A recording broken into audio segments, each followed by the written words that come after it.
Tomas, it's a pleasure to speak to you.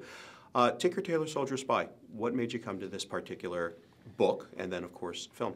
In the Cold War, it was men totally alone, suspecting anyone around them. What happened with their loyalties, what happened in their families, and what happened with them when they came home at night. That was the most interesting part of this. This is a very understated film. What made you think of Gary for a very internal role? I think it was the sort of the palette. If you look at what he's done over the years, he is like a chameleon.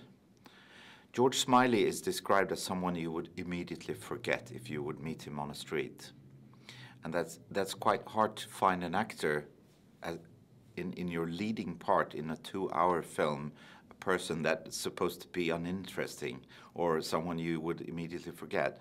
But I think Gary is the perfect choice for a person that could play as if he was anyone's uncle, but yet be very interesting.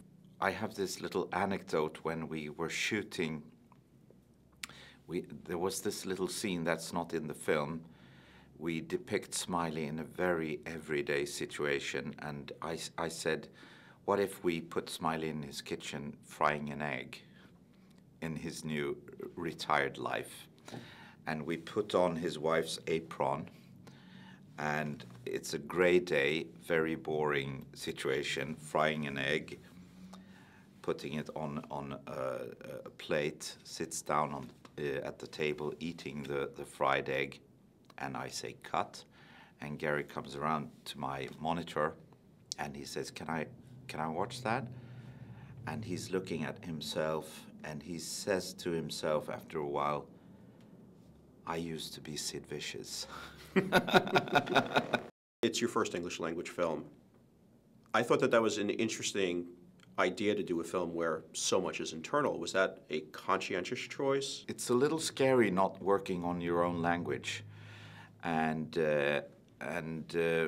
because that is your tool. And I think I am a director that tries to make films as if they were silent movies, that you could actually try to communicate what you need to communicate through the images. And I think the language is very important as well, but I think the language is, for me, it's a poetic thing, a poetic layer. As I was watching, I kept going back to Day of the Jackal. Stylistically, shots, the dialogue, the way that the plot laid out, it was very similar in terms of that style. Stylistically, the film you were mentioning was very important for me when I was younger. I don't watch films today in that way to inspire myself. I try to be as, an ordinary moviegoer as possible. But The Day of the Jackal is a masterpiece, and I'm not sure, but of course I have it in, it's somewhere in here.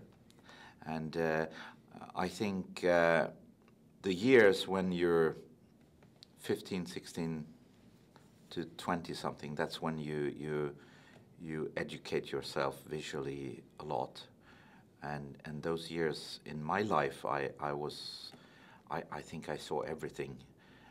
What was your best day? What was the time that you had the most fun? Oh, the most fun, I think, was we had a couple of days when we did the Christmas party in this film, which is, we see all our characters gathered in this Christmas party situations.